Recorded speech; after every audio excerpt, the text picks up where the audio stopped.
What's up, guys? If you're like me, you hate having to air up your tires every time you want to go ride because your stupid beadlock wheels leak down. And mine may be a little worse than others, but if I go on a multiple day ride, every morning starts with me airing these stupid tires up. Today, I'm going to show you a couple products and tricks you can use to seal these tires up and spend less time inflating and more time riding. So let's go.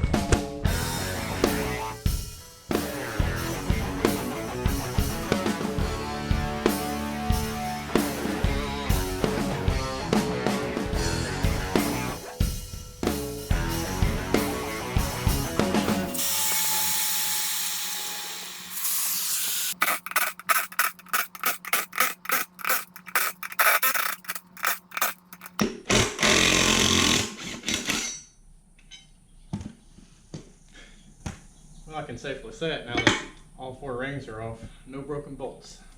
That's a good sign. Alright, I'm probably not going to show too much of this, but I'm going to take some sandpaper and kind of scuff up these a little bit and repaint them. Also not planning to keep this hardware. I mean, it's pretty grody.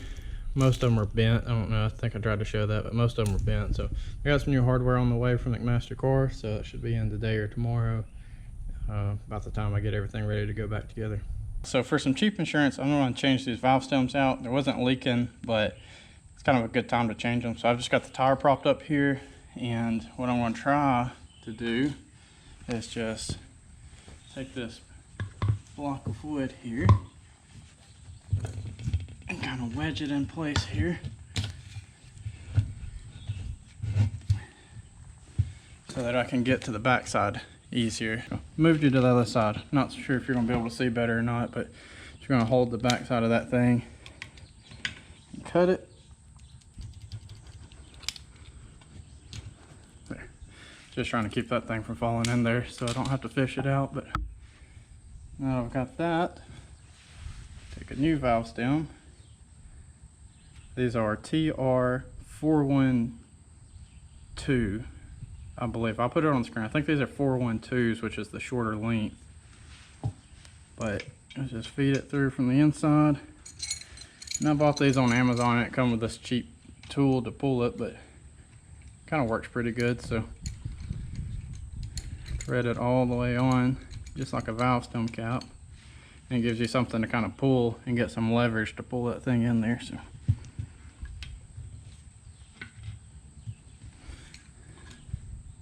you'll just pull that valve stem until you see that rubber ridge come through, and you know it's seated in there well. And don't forget your cap so that you don't get plugged up with mud and start leaking. Alright, so on this wheel, this is the sealing surface, and you're going to want to make sure you take some Scotch-Brite and some cleaner and clean that really well.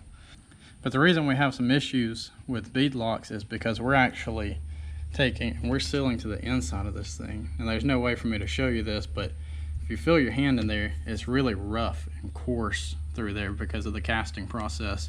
So you know, these tires are designed to seal here, and we're sealing on a surface that's not really intended to be sealed on. So that's why we usually have leaks. To combat those leaks, we're going to take this bead sealer, and this is almost like a silicone type material, but it goes on smooth, and we're going to paint it along this surface right here so that when that tire goes on, it squishes flat into that and creates a seal. So I'm going to set the camera up and I'll show you how I paint that on.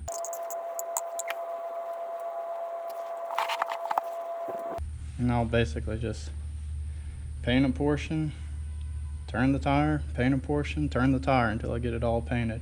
Try to keep it out of this threaded area, and if you have a mess on your wheel like this, just have some paper towels handy to wipe it up. You can kind of press down in the center of your wheel in order to give you a little more surface area so you don't have to turn the tire quite as many times.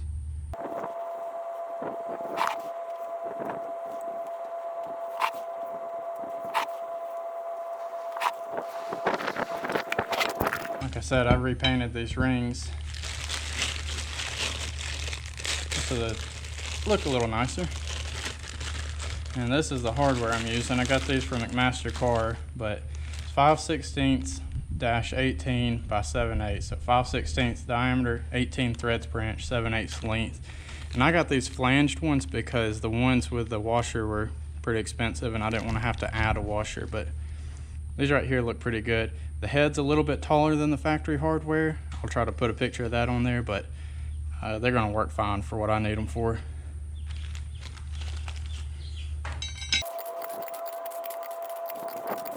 So along with that bead detail that I was showing you earlier, another reason why these things often leak is because these bolts will loosen up over time. As you can imagine, this thing's rolling on rough terrain and vibrating a lot, and these bolts are torqued to a very low torque spec, so they vibrate loose. So what I've got is some Loctite 222, which is the purple, and it is basically just a vibration lock. It's low strength. It's not going to make these bolts impossible to get out, and it's not going to damage the threads. So I'm just going to take this purple Loctite. I'm going to go around each of these bolts and just put a little drop on the end like that.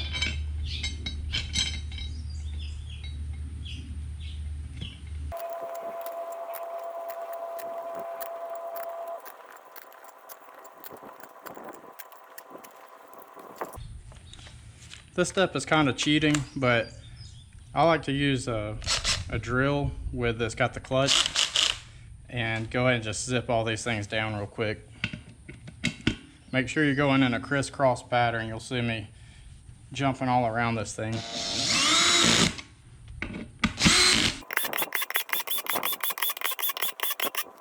Okay, so every time I adjust these bolts, I like to just take a rubber hammer, in this case a dead blow, and just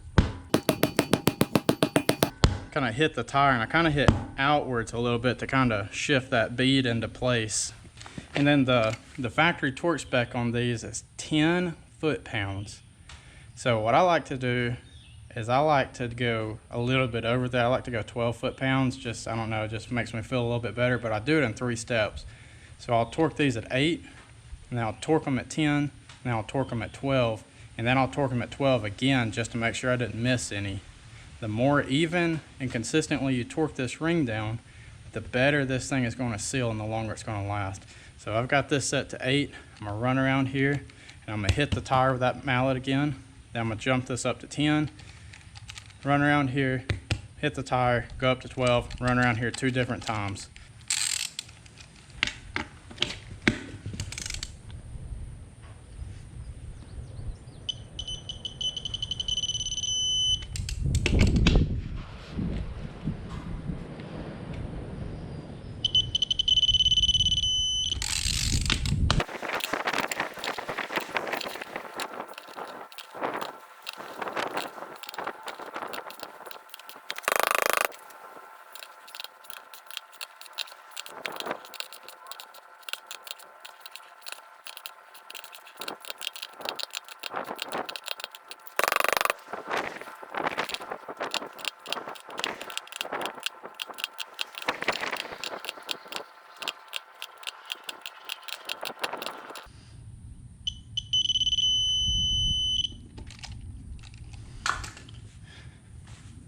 Ten years later, we're all done. So that's gonna wrap this video up. I got one more tire to do, and I'm gonna load these things up and take them home.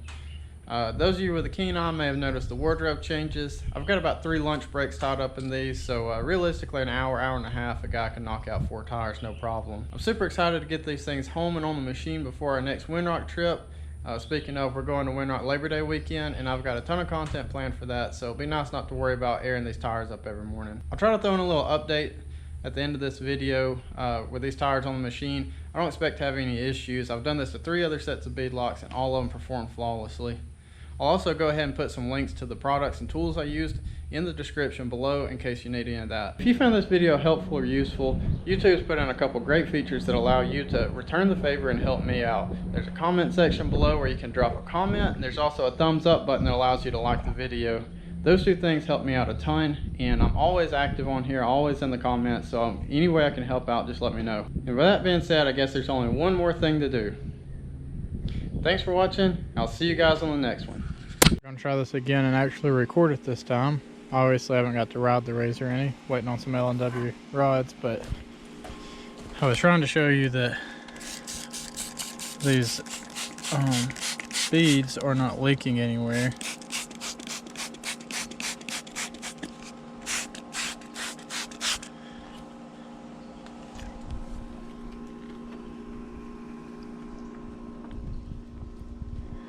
No bubbles, no leaks.